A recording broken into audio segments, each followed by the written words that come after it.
Our esteemed chairman of the Krueger lectureship, Dr. Winters, is going to come up with the assistance of some cohorts, Dr. Woodard and Dr. White, and continue the program with some more honorees.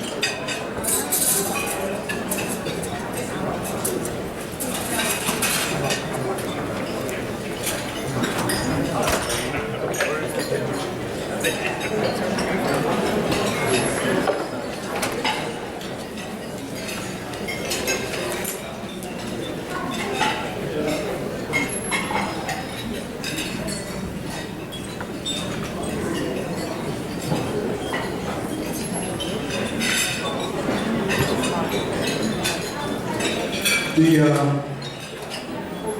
John J. Krueger Foundation gives out an annual Physician of the Year award at this ceremony. The description of this award is meant for the physician of the highest quality clinically, but it encompasses so much more. It involves things such as service, philanthropy, mentoring, teaching, in general, just making Virginia Beach a better place to live and practice. These were the qualities of the late John Krueger, and these are the qualities so evident in Dr. Roshan Talreja. 40 years of practicing in Virginia Beach, starting in 1974 in the emergency room. That's where you would start when you didn't open a practice. You started in the emergency room, seeing patients there. He diagnosed the first case of malaria in 1975 and presented that at Grand Rounds with the late Dr. John Krueger. I was just thinking about if you present a case with John Krueger, a pathologist, did the patient pass away?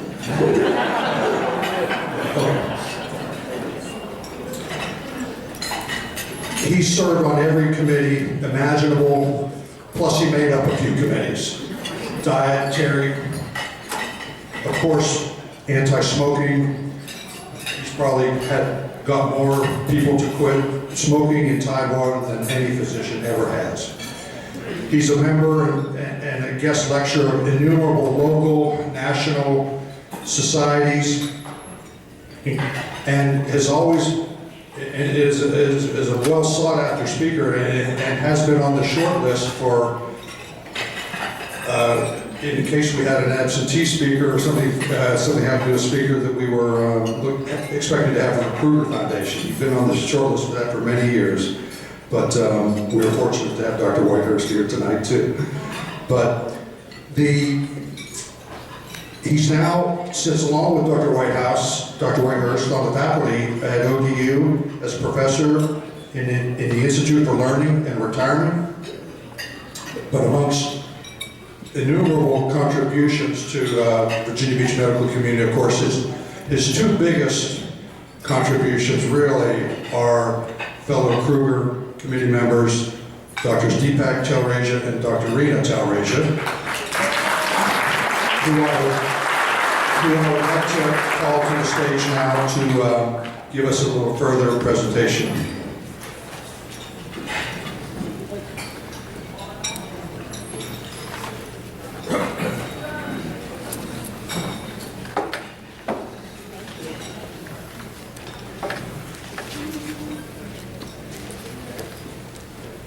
Good evening. Thank you all very much for coming. Deepak and I are really excited tonight to honor our father and tell you a little bit more about him before he comes up to speak. We are really proud of him for being elected Physician of the Year here in Virginia Beach.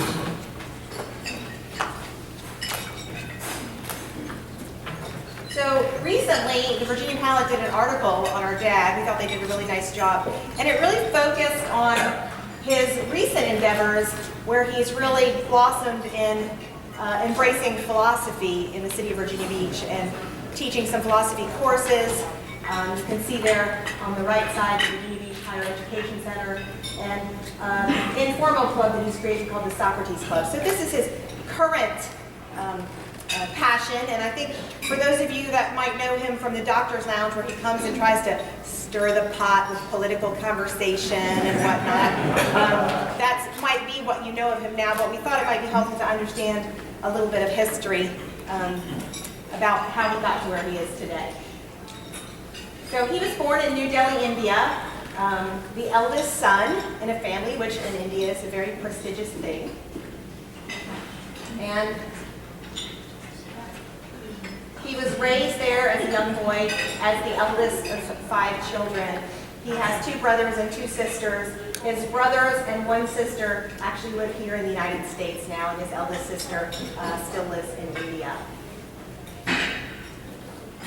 Now, Mark and Rena were overly kind. The toughest critics are family members, of course, right? So I think that's why Mark asked us to talk for a few minutes.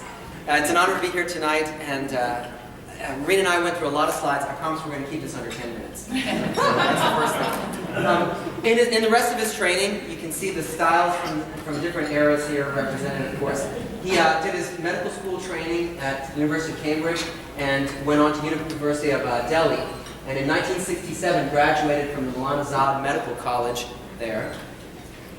And then went on to London, where he did first, and back in European training in medicine in those days, first he did an internship in surgery. You can see him proudly clutching his diploma. So many of us have worked so hard to get. And his Vespa scooter, he would travel back and forth without a helmet, obviously. Fortunately, that worked out well. Then on to an internship in medicine, which obviously captured his heart, along with the field of cardiovascular medicine at Kingston Hospital in England, which we've actually visited as a family together. You can see a young, suave gentleman there with his training going on. I think in everybody's life, there's a moment that defines them and takes them along a specific path, and you don't know at the moment that that's the thing that makes a difference. But I think this was the point for my dad. It's when he met my mom in England. You can see there with the circle around her, she was a young nurse, and they met there. He was very persuasive. She did not want to date him at first, but those of you that know my dad know that no is not an answer. He is a very persistent man. And so, look, lo and behold, his persistence paid off, and they are married now. From there, they moved to the United States. They moved to Cleveland, Ohio, where he did a cardiology fellowship. And it was very brave to come further west.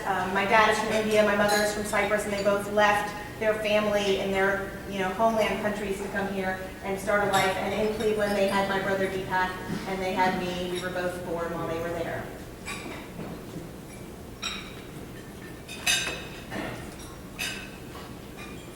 All right, and then the next great step, which has shaped our family for a while, and which I think is really the pride of an event like tonight, is when they came to Virginia Beach. So I look across the audience, and so many of us have trained at large institutions, large cities around the country, around the world, and have come and found a real home in Virginia Beach. And our family has been very fortunate as my mom and dad came and enjoyed that here. So in the old Virginia Beach Medical Center, you can see him again early on there. His first office he opened up after working in the ER, as Dr. Winters alluded to. This is Rena and I early. That was like our home away from home. We spent a lot of hours back there in slave labor, quite honestly. And just to make the point, there are so many people here in the audience who are in this category as well. But as I look back through the photo archives, I see when Dr. and Mrs. Krueger invited them and welcomed them to this community early in their career here, and so many of you, it was the same thing. I know they felt welcomed from the very beginning, and I think that's been a tradition that's been amazing in this community. This is a part of that, and as new physicians come in, I see some of my newest partners here, and many of you the same situation. That again is something that people very well trained from all across the country come, settle here, lead their lives here, their children come back here, and this community welcomes physicians and others to come back and join. This was his first office. I still remember this building, and it's still a medical complex now. And then a great joy for him was working on building his own office right across from Virginia Beach General Hospital and developing the Talreja Medical Clinic there. Of course, the brains behind the practice, his boss was Mom. That was the boss for the whole family. Along with his grandmother you see there, and that has shaped the basis of our family for so many years. We have so many fond memories there.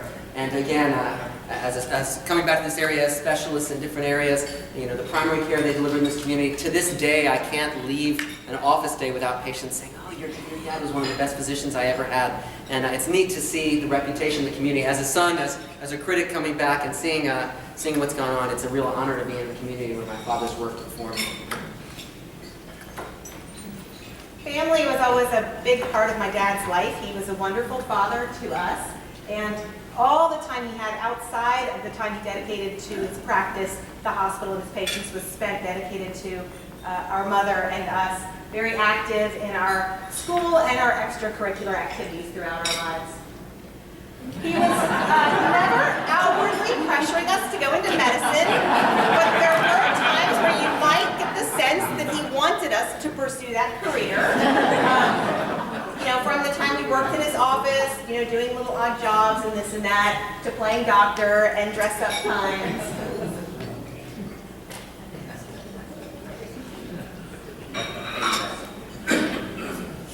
And I would say, again, just dipping into this community and taking the example of Dr. Krueger, I'll tell you, this is my early in grade school science project. As you can tell, this had a shape of my future life. This is my project on the heart. And this heart organ was one of the demo models from Virginia Beach General Hospital that Dr. Krueger actually loaned us for that project, which I did win first place in only because of that. Not to be outdone, Rena followed behind here, going on the brain, and again, the same thing. So again, one thing that just is amazing to me about this community is from generation to generation, this community has welcomed back people, has been a resource. It's amazing to me. Today I had 2 students working with me in the cath lab, and a lot of my partners, Dr. Kennerson, Dr. Dickinson, have really started that program where we have students from the public schools, the private schools, coming and working with us. And I think that's one thing that really distinguishes this community, and it's why we have people come back and do exactly what they do. Oh, that's my color, sorry. So in the office for many years, again, my mom and dad worked very closely together. I would say as Rena and I went into medicine, one thing that was really neat to share and enjoy together is it was kind of a renaissance of my dad's chance to go through Vanderbilt, UVA, the Mayo Clinic, and other places, and jump in and join in conferences. We've gone to conferences across the country for the American Heart Association, American College of Cardiology. He's been a part of that part of our lives, and it's neat just to see everything he's done there, working with us.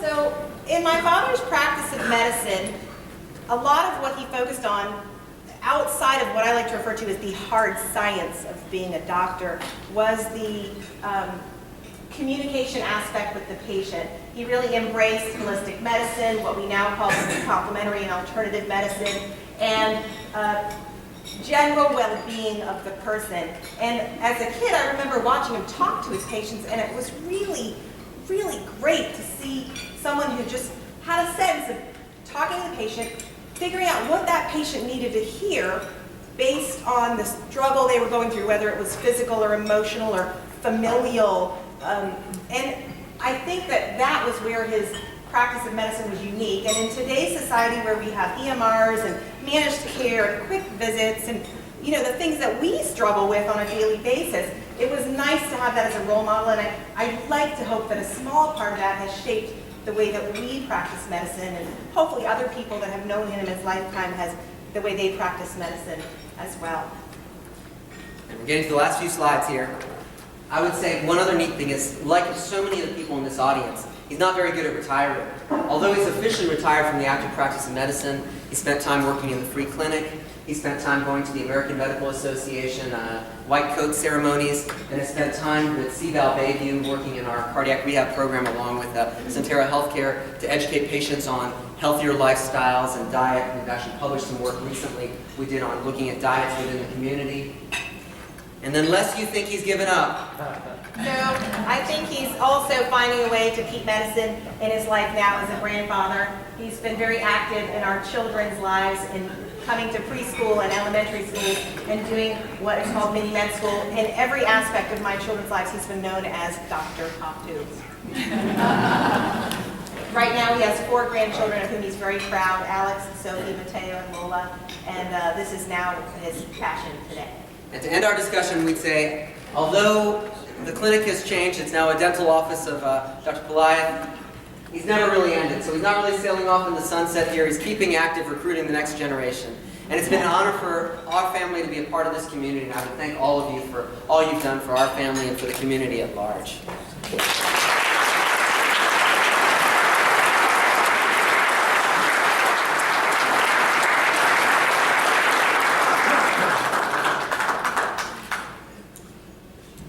Ladies and gentlemen, please welcome to the stage 2016 Physician of the Year for Virginia Beach, Dr. Roshan Talreja.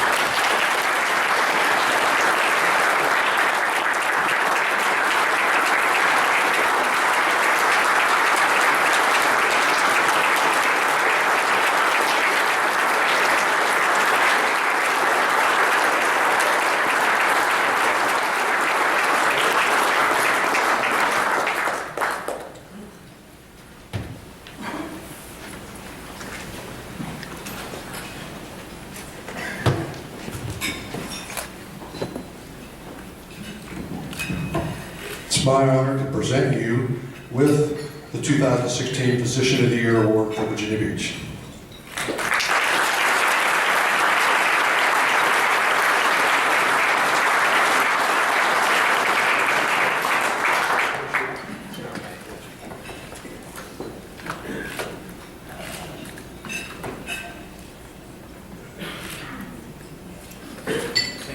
There's more.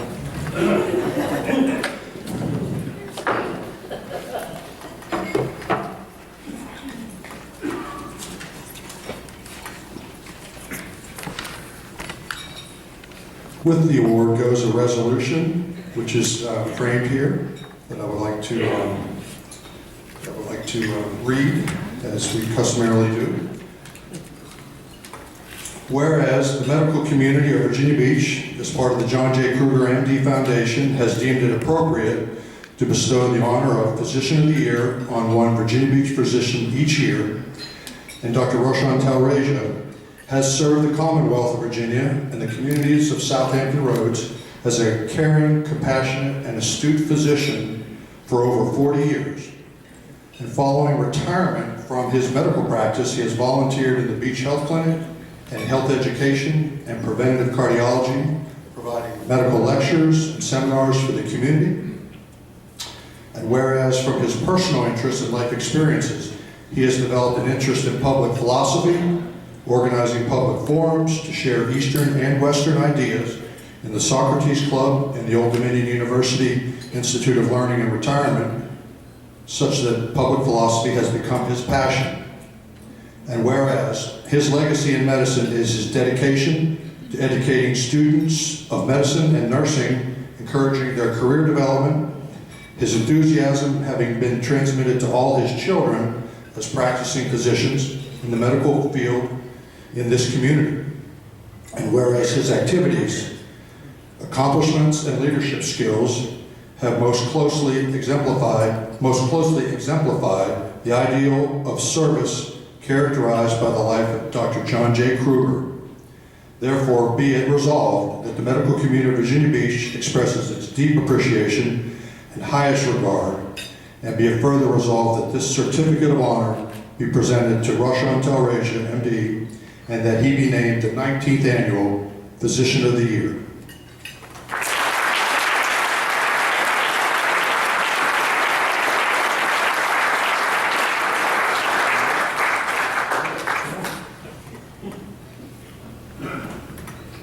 The Physician of the Year is given the opportunity to make a donation from the Krueger Foundation to two charities of his choice, and I guess to no one's surprise, given Dr. Talreja's interest in continuing education for all, he has donated both of his scholarships to the Krueger Foundation, and we thank him very much for that.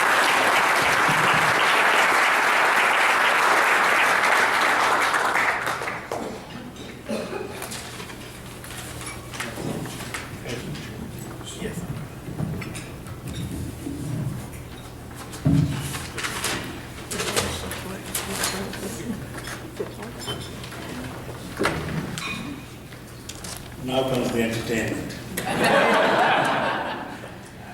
Thank you, friends. Thank you, colleagues, for this honor. It is especially an ecstasy inside to enjoy it with the family and children and grandchildren. I have nephews that have come from our town, Jane, Ramit, Sava, Julia. Thank you for coming. Very briefly, they've already shown me the slides and images, but very briefly, I want to take you to a nostalgic journey to the past. Back to the times in good old days. Bob Mosby's laughing, I Dickens is laughing. I finished my training in 1974 in Cleveland. I did a fellowship in cardiology, and I was 28 years old. Jet black hair, long sideburns, a big red Mustang. Like my wife and my two little kids, they were 2 years old, and decided to find a place to live. It was Cleveland, Ohio. I had Florida in mind. So I decided I would drive the East Coast and find a place. Halfway through the drive, I stopped at a town called Virginia Beach. Never heard the name, did not know anybody, stayed in an oceanfront hotel. Next morning, the receptionist told me that a new hospital has been built here. It was a nice beachfront. Ocean was nice, sunny, beautiful day. Virginia Beach was a very small town. The population of Virginia Beach at that time was 80,000. No parking problems, no traffic, nothing like that. So the receptionist said, there's a new hospital they just built. So I told Alfie, I said, Alfie, you don't know this hospital, let's go check this hospital out. Since it was Saturday, instead of going to the main entrance, I decided to enter the emergency room. And emergency medicine was not a specialty in 1974. So physicians would staff the emergency, so you'll have psychiatrists and pathologists and eye doctors running the emergency department. So when I walked in, when they found out I was trained in Cleveland, the ER physician on that particular day, he shakes my hand, and within 2 minutes after he shakes my hand, he offers me a job. And outside of the parking lot is Alfie and the two kids in the car, and I just came to see the hospital. So this guy offers me a job. And those, Andy, you know that, those signs are so simple that the contract for the job was like a half-a-page paragraph, just one paragraph written on a piece of paper, yes or no. So I said, give me this piece of paper, I'm on my way to Florida, and let me just think. I go outside the parking lot, I told Alfie, I said, I shook somebody's hand and they're offering me a job. He said, you don't know this town, you know nothing about this place. I said, you know, my education may be Western, but my soul and heart is Eastern. And we folks from the East sort of believe in mysticism and destiny and those kind of things. I said, something to this. It's only a one-year job, so I just took it. I just went and signed it up. So glad I did. And then he says to me, he says, can you start working tomorrow? Tomorrow? Okay, day after tomorrow. I said, what do I do tomorrow then? He says, tomorrow we expedite your credentials committee to get you on the staff. So you had to go see somebody called John Krueger. John Krueger was the chief of credentials committee at the time. So John looks at me, looks me up and down, he's worried about my sideburns, and he says to me, we'll expedite your credentials. There's a form. Can you believe to join the staff of the Virginia Beach Hospital at that time? It was a one-page questionnaire, only just 25 questions. But the first question was, where did you go to medical school? So it said MCV, UVA, and other. At that time, there were only about 60 physicians on the staff. Everybody was MCV or UVA. If you came from Duke, you were a foreigner. If you came from India or Cambridge, you were from another planet. They had never seen an Indian physician. This is 42 years ago. There was no Indian physician on the staff. So Krueger quickly gets me to sign that document. Now I'm on the staff, I have an ER job, and I start working. Believe me, that was the best thing that happened to me. I'll tell you why. I tell all the young physicians, if you come to this town. As an ER physician at that time, because it was not a formal specialty, I was seeing 60 patients every day, and seeing 60 physicians every day. But they were coming to the emergency room. So people like Andy Dickinson, Bobby Robertson, Bert Ashman, Courtney Harrison, Bill Cooper, Ross Kazakis.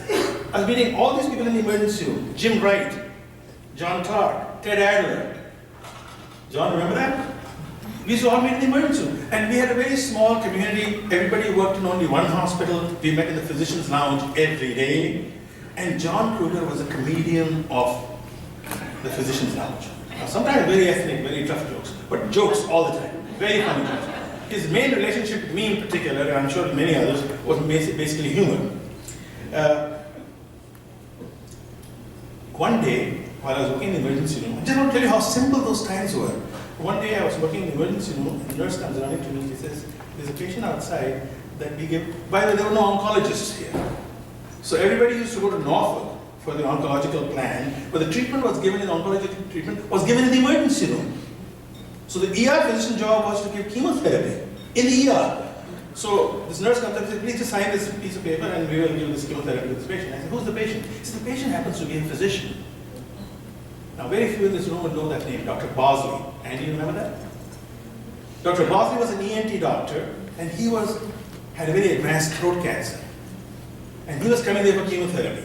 So while he was there in the emergency room, I gave him his chemotherapy. And I felt, he was 70 years old, I was only 28 years old at that time. I said, this is a mark of respect, I should do it myself, not let nurses do it. And I was feeling sorry for him, so I gently gave him the care. When everything was over, he kept staring at me. He said, you're new here, aren't you? I said, yes, sir. He said, do you have an office? I said, no, sir, I just work in the emergency room. He said, what time do you finish? Today's due. I said, 2 o'clock. He said, let's have a cup of coffee together. Now, this is somebody I do not know. I met him for the first time. So right across the street from the hospital, he had a lovely office. He calls me there, and while I'm having coffee, he says, son, you know my condition is very advanced. I don't think I'll be here for more than 2-3 months. So I was being nice. I said, no, sir, I think it will be a good response. Everything wonderful. He says, no, you don't have an office, right? I said, no, I don't.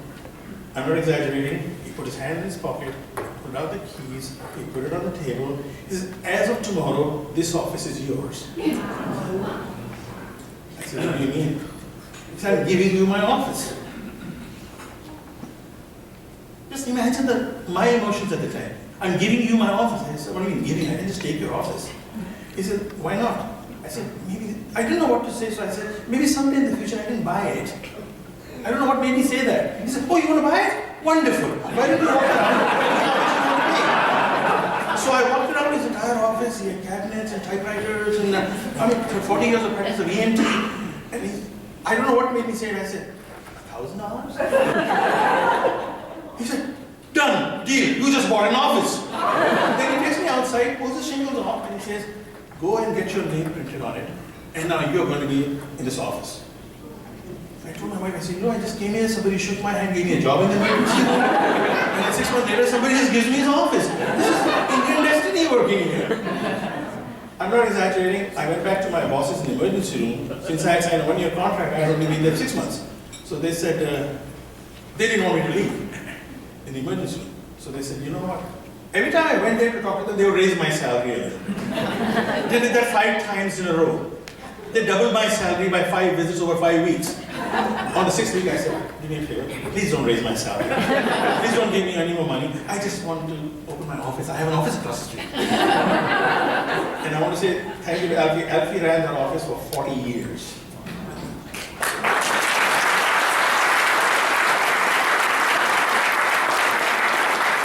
My office was like a mama papa grocery store. I was absolutely uninvolved with anything that happened in the front office. If a patient ever came and said, I owe you money, I said, don't talk to me about anything about the front office, I only do work in the back. So it was that kind of a store. And 6 months before John Krueger passed away, one day he calls me up and he says, Ola and I would like to take you and Alfie for dinner. So he takes me out for dinner. And Ola, remember, it was that fancy restaurant called Timbuktu, remember Ola? So we go to Timbuktu, have a nice dinner, I'll never forget the evening, and he was pretty sick at that time. And I knew it and he knew it. And this was an exclusive evening I'm getting with this wonderful physician friend of mine who's been so wonderful to me all along. And guess, he brings a gift for me. Guess what the gift is? The best doctor jokes ever. This is the kind of relationship I have with a friend of mine who's so close to his serious illness and is taking me out exclusively and giving me a funny book. John, I know you're in heaven laughing. You have every reason to. Thank you for your friendship. Thank you for these jokes. There's one particular moment I want to share because my kids are here. You know that John was a King Neptune. So on the day that he was walking on the boardwalk, his entourage as King Neptune, I took my kids to see John. He saw us in the crowd, and he was throwing these golden coins at kids, the artificial coins, and all the kids are picking up, they were also picking up. When he saw me in the crowd, he somehow stopped for a minute. He left his entourage, came over, shook my hand, and he gave me the bag of the coins. When he gave me the bag of the coins, my kids at that time were 8 or 9, 10 years old. I looked at them. They were so impressed that I knew the king of Virginia Beach. The entire bag of gold was given to me. They bragged about that in school for the next 10 days. So, those were wonderful days. We had solo practices, small groups. As only one hospital to go to. We met in physicians' lounge every day, twice a day. Jokes and humor. This is the moment of slogans and all this politics. If there's any slogan I have for us and the younger physicians in particular, it is make medicine great again.